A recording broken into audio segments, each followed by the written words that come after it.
you can tell me that I don't already know. Oh yeah, been around the block a few times, I've seen it all before. Oh yeah, I know. In the beginning,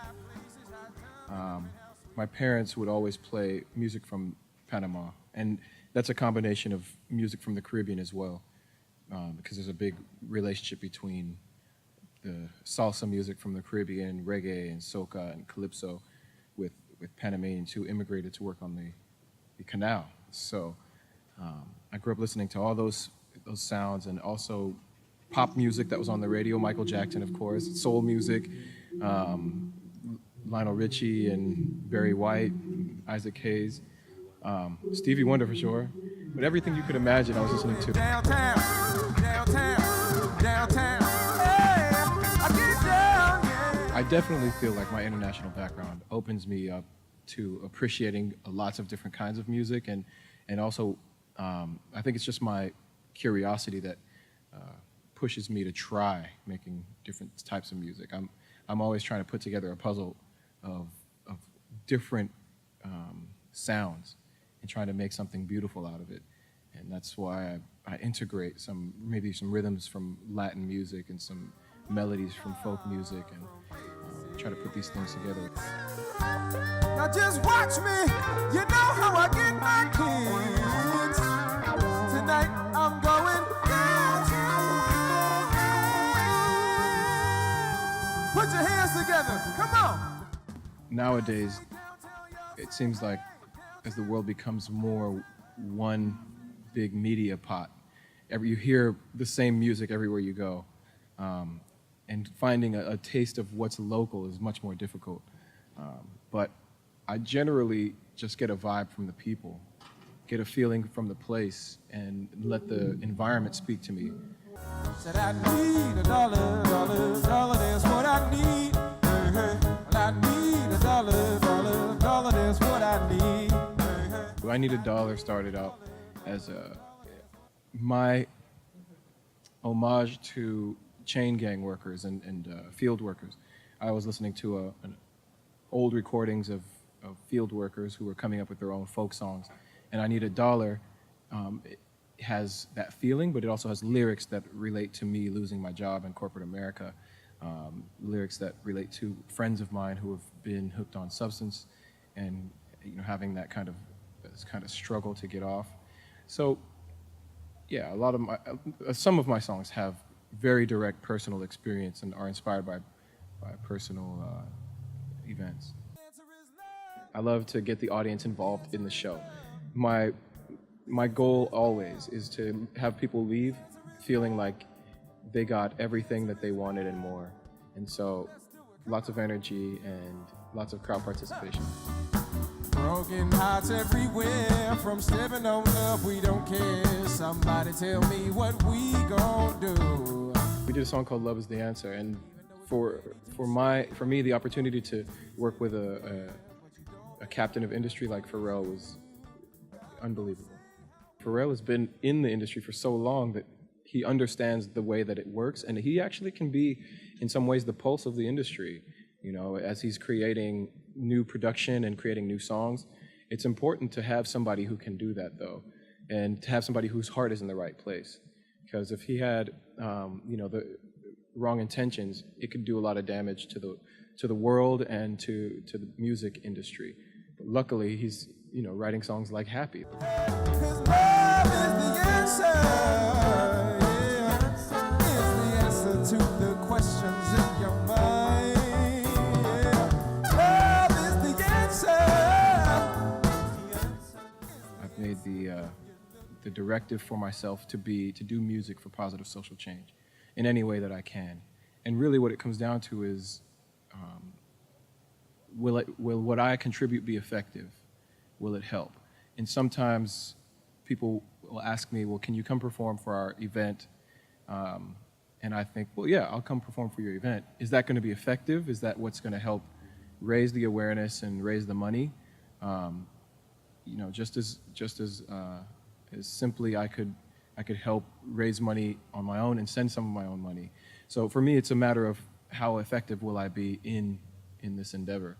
Working with Malaria No More, I had huge single, and I started working with them, I Need a Dollar, especially in UK, because that's the outfit I was working with, Malaria No More UK. And that helped bring so much awareness to their campaign that it was really effective. And then as I went on, I continued to have hits, and it continued to be valued to them. And I think that's really where it makes a difference. And I just look at where are people suffering, what are they suffering from, and how can I really lend my voice and my celebrity, my money, my fame to creating some sort of change for people who are in need.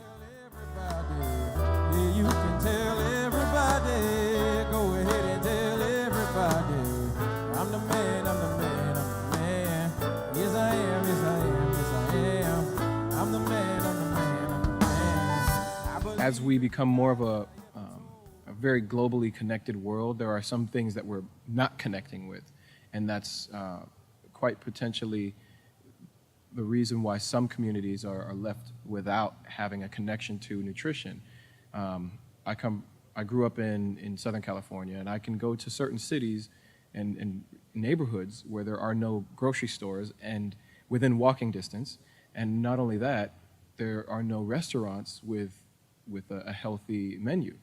And so it makes me think that there needs to be an education on nutrition, and there needs to be more resources in certain neighborhoods where quite often business will not go. Businesses like a grocery chain that has organic food and organic vegetables and fruits, because they don't feel like they'll be able to turn a profit in those neighborhoods. But I feel like there just needs to be some more dialogue and an effort put into creating resources for people who need them. And from my perspective, if the government in a democracy is of the people, for the people, by the people, then I'm the government, and I've got to do my part to make it a reality. So, nutrition, I think, is important when it comes to education, because you need to have a healthy diet in order for your brain to function properly.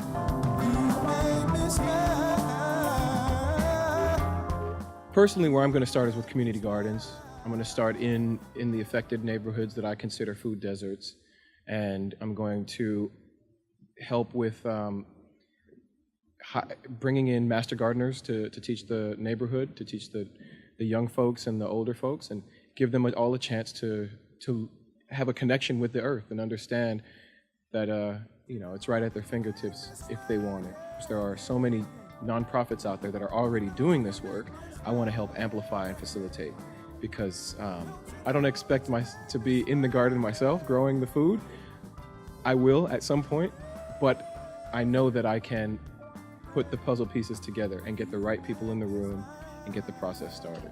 Clap your hands and sing along. You make me smile. Education is key. I think we don't appreciate enough the capacity for young people to learn. And as a new father, my daughter is only a year and 1 month. I would really, really like to take this opportunity to give her every experience possible. And as a young kid, my dad used to bring home magazines with computer code in them for my sister and my older sister and I to learn. And this is in the 80s. So for my dad to be forward thinking in that way, I'd love to be doing the same. I want to make sure that my daughter has exposure to multiple languages and computer languages as well, to multiple instruments, and has an idea that there's more than just English and America. There's an entire world out there, and there's so much that she can get engaged with, and I'm going to equip her with the tools to be able to do it. As